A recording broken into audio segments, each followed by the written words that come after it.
Hey, what's up, Gordon? How you doing? Good. I'm good. I'm waking up still, got my coffee, so I'm good. Ready to go. Nice. Thank you for taking the time to meet with me and for doing this. My name's Corey DePina, representing the Mass Bears and Cubs, and what you're about to check out is our Meet Community Members series that we're doing as a part of Mass Bears and Cubs to get our community members familiar with other people in the community who are doing great work. And today we have the amazing Gordon Michaels. What's up? Good morning. Good morning. Thank you for having me. Gordon, you are like you're like a celebrity in the Boston Bear community. What do you do? What's up? Can you introduce yourself? I call myself a big fish in a small pond here is how I consider myself. I'm Gordon Michaels. I live and reside in Dorchester. I've been here, God, I hate to say it, almost 40 years since I came here on scholarship to Boston Conservatory. I came here on an opera scholarship.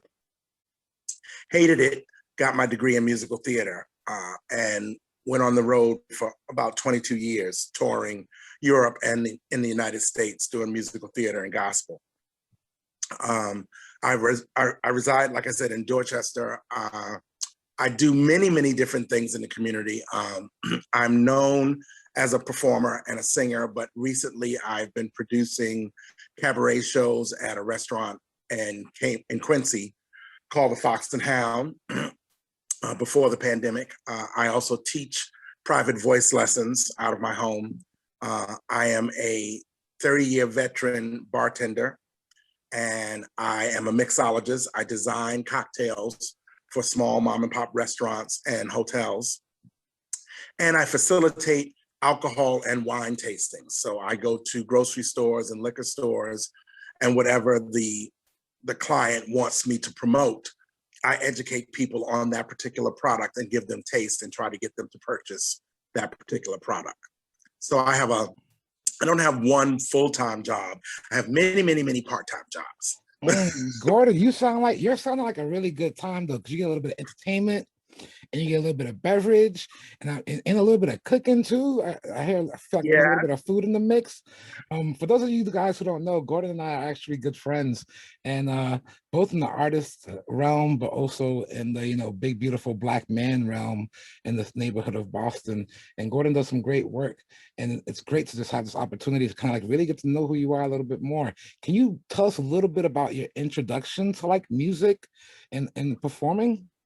Whoa, God. So music for me goes way back to when I was a child. So I was 3 years old. And, as a Black child, especially if you are Southern raised, you have to go to church. And as any kid does, nobody wants to sit and listen to no preacher, when you're 3 years old. You can't sit still, you're scrambling, whatever. But my mom immediately put me in Sunday school, and I got into the Tiny Tots gospel choir. And I started to shine right from then at 3 years old. I got my first little solo, and, the bug just bit me. By 8 or 9, I was conducting the youth gospel choir. And then by 12 to 13, I was put in the adult gospel choir, even though I wasn't of age. And then I started directing. And then I got accepted to the Fame School in New York for voice. And that's where, I guess I really took off. I got to do the movie Fame because that was my high school. And I had just arrived there, and I was in the gospel choir. And we did several of the background tracks for Fame. Plus we had a song called Never Alone, a gospel song on the Fame album. I was in many of the scenes, the classroom scenes, the graduation scene, the 42nd Street scene, the lunchroom scene. And no, most people won't spot me because I had my hair in cornrows and I was really short. Not that I'm that tall now. And I wasn't a bear then. I guess I would probably be considered a cub at that part. And so, and then I went from there. I left gospel choir in my junior year. The director of the vocal department saw something special in me and thought that I could do more as an African-American male than just sing gospel. And she forced me into the opera department. And from being in the opera department, I sang in the gospel shows and did after school work. But during the school year, I was in the opera workshop. And I did, one or two operas there. And then I got a scholarship here at Boston Conservatory because she kept pushing for it. And the conservatory came down to New York and held auditions at our school. And that's what got me into the conservatory. That's really amazing. I mean, my introduction for music was also in the Baptist church in Roxbury. And then people, supported you and helped give you some guidance and invested in you to be able to do things. And you were able to take advantage of some awesome scholarships. Let's talk about that a little bit more. Can you tell me about a person in your life who made a big influence, and what lessons did they teach you? Was it this person who introduced you to opera in the conservatory, or would you say somebody else? No, my biggest influence in my life outside of my mom is definitely my mother's mother, my grandmother, from Alabama. And it's funny what we learn and what we take from grandparents as children think they're just scolding us and trying to stop us from having a good time. But all of my manners, all of my considerateness, my charity work comes from the upbringing I had with my grandmother every summer until I was 14. And I have all these anecdotes from her that stay with me, that teach me things that I didn't know what they meant then, but I know what they mean now. Like little things like you reap what you sow. What you put out there is what you get back. And that's what constantly sticks with me about giving back to the community, whether it be the Black community, the gay community, the bear community. I try to make myself available to help all those that could use my help or the skills that I have or that I've developed. So I would say it's definitely her, my grandmother. My whole mother's side of the family also sings. They are the choir at the church, the Hughley singers. And so my whole family was great at nurturing my music, even though my grandmother never understood how I could make a living at it. She always kept saying I would send her pictures and videos from every tour I was on and newspaper articles, and they would post them up on the refrigerator, like proud parents do. And then she would say, "Baby, when you gonna get a real job?" And I said, "Grandma, I got a real job. I'm in a union and everything." She said, No, baby. I mean a real job. One of those with the K plan, meaning a 401k plan. K plan. She said, "You need a job with a K plan, baby." She said, "I'm real happy you singing and everything, but when you get some time, think about it. Get a job with a K plan." So, she's always trying to look out for me, but she didn't understand that, this is a real job and it pays and it has a union and it does have a K plan, Yeah, it's really interesting because believe it or not, I mean, we're really proud of you, Gordon. You do stuff in the community. You perform, you take people back, you do fundraisers in the winter and get toys to kids. And you're definitely someone whose name's mentioned a lot as someone that we're proud of to have, both as a bear, as a Boston resident, as an educator, and as a person of color. I want to ask you, what are you proudest of? Oh, God. For me, I guess there's two really outstanding moments for me in my life. One was when I opened the House of Blues Gospel Brunch and made a pathway for Black gospel entertainers to be on stage and be paid. And I did that as long as I could until people saw fit to find a way to finagle me out of it. But I always stood up for the Black gospel singers, trying to get them more money, trying to make them see how important we are and what we bring to the community and what's missing when we're not there. And my other would have been when I was special guest soloist for the Harlem Gospel Choir, and we went to a 50-city tour of Italy, and I got to sing at the Vatican for Pope John Paul II. As special guest soloist, I was singing "Can't Nobody Do Me Like Jesus" at the Vatican on Christmas Eve for the Pope. And the thing is that the Pope was sickly and he was in a wheelchair, and I'll never forget I had one of like the most embarrassing and the most proud moments at the same time. He was being wheeled over, and this is when we were having rehearsal before the live taping, and he was there, and his aide wheeled him over to me, and he reaches out his hand, and she says, he loves your voice.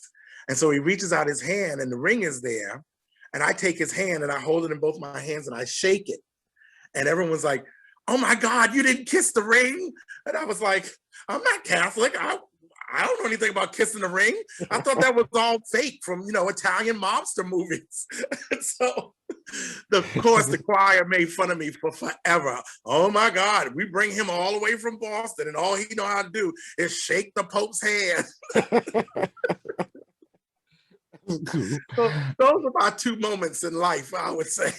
All right, let's switch it up a little bit. Let's switch it up a little bit because we have an audience that we're definitely going to share this with, our brothers in our bear community, bears and cubs.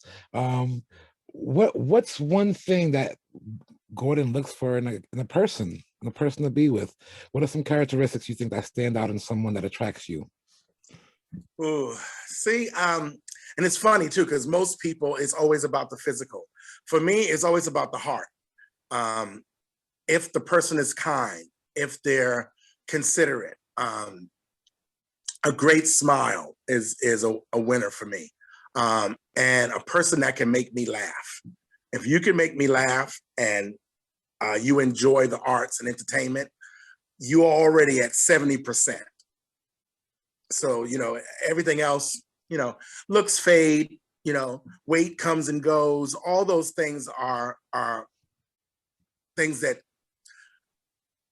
are materialistic and they fade to me, but someone having a good heart who constantly wants to help people, who's going to take care of me or care for me, who enjoys the little things that I do, who laugh with me, who want to go out and experience the things that bring me joy as well as them.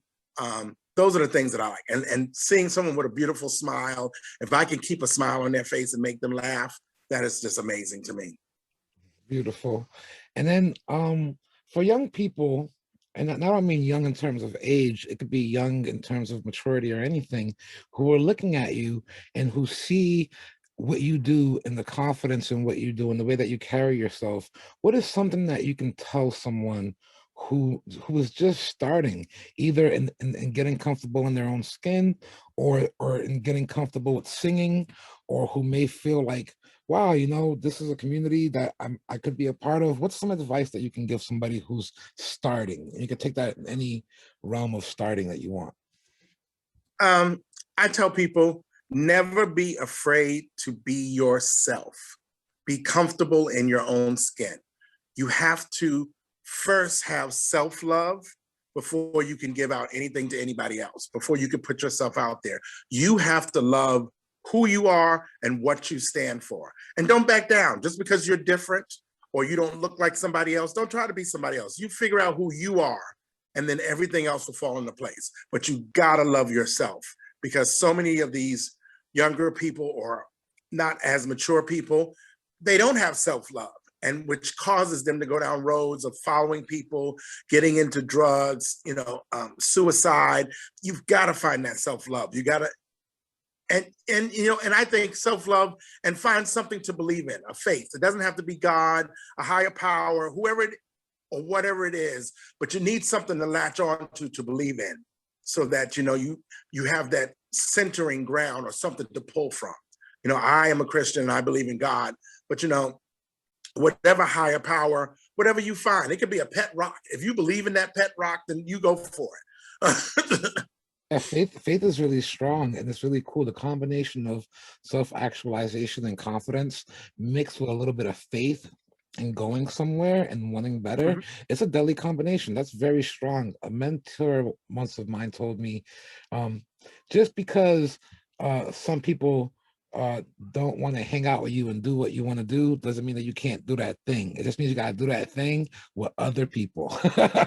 Or by yourself. Or by yourself. I mean, for the longest time, when I moved here, I wouldn't go out or go to the movies by myself. And my friends at the time didn't have the same taste I have. I love horror movies and action movies.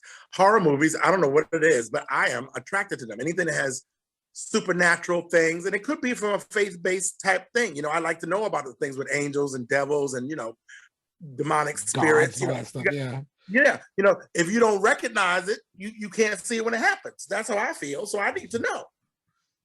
So, and then, you know, I think it was right after I turned 35, I started saying to myself, you know what? I'm not missing any more movies because nobody don't want to go with me. I said, I came into this world by myself. I'm not a twin. I can go to the movies by myself. And I just started going. I would go to the very first movie because I'm an early riser. So I would go to the 10 o'clock movie, get myself some coffee, bring my McDonald's Egg McMuffin sandwich in, and I would sit there and have a good old time watching my horror movie. You know, I Start used your to wouldn't day. eat at restaurants by myself because I was like, you're going to look so lonely sitting at a table eating by yourself.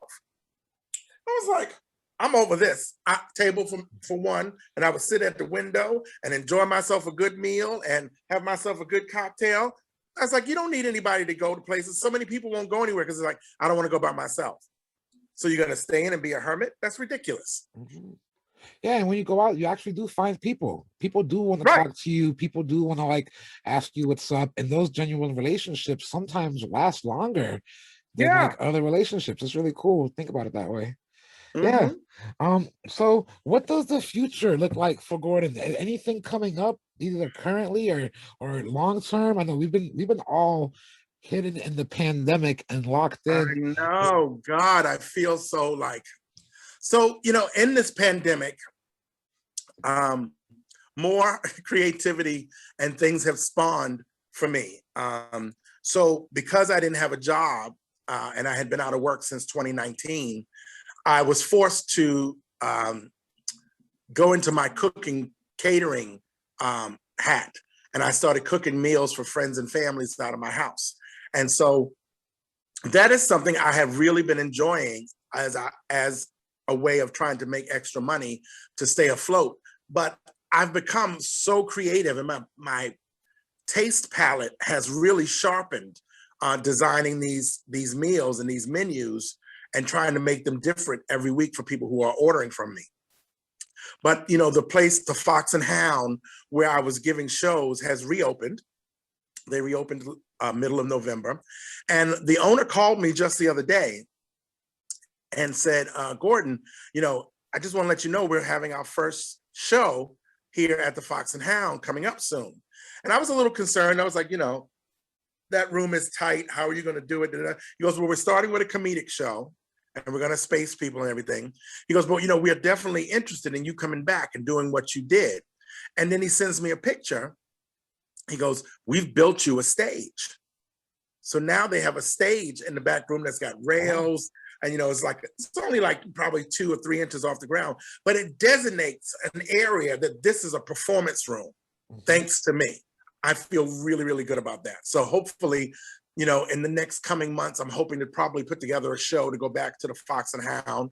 I would like to reestablish my second season of the singing competition I've been running for young people to try to make people aware of young and up and coming singing artists in the Massachusetts area called The Voice, DAVOICE.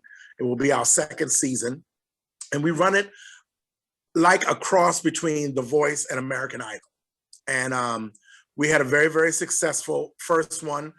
The winner was Javelle Stevens, who is also a bear and in the bear community. He was our first winner, and I've used him several times at my bear events and in my podcast, in my online concerts. I'm hoping to continue my own online concerts. I just did one this past Sunday for the closing of Black History Month, which I used music from past and present Black artists. My next one will be the fourth Sunday, but it might move to a Wednesday or Thursday. Sundays is getting hard. Will be of music that comes from Broadway because it's Cabaret Month for the month of March. It's also Women's Month. So I'm thinking of writing a show that has to deal with Broadway songs sung by women for March. And other than that, and then hopefully getting back into bartending or doing my wine tasting soon. and my bear community stuff. I'm hoping that Bears for Music in November will be able to resume our weekend getaways. Very cool. And you definitely do some cool things where you bring big groups together on all different forms. It's so important. You do a lot. And you just said a lot. So how does somebody keep up with you? Is there a website? Are you on Instagram? Are you tweeting? What's going on? Okay, so I'm not on Instagram. I'm not that savvy. I'm just not that savvy. I try and I was like, I can't handle that. I am on Twitter. I'm not a big tweeter, but I am on Facebook. So Gordon Michaels on Facebook. You can always find my postings there. Also, I have my own website, gordonmichaels.com. You can always find all my posters and what musical things I have going on there. For my bear community things, you can go to bears, the number 4, music.com. Everything that I do to bear retreats and bear concerts and bear charity events is always posted there. So I have the 2 sites. I try to cross them over so that if you do come to gordonmichaels.com and you are a bear or of the LBGQT community, there is also a little poster there that has all of the things that I'm doing, regardless of whether or not they're in the bear or LBGQT community. You can still find it there.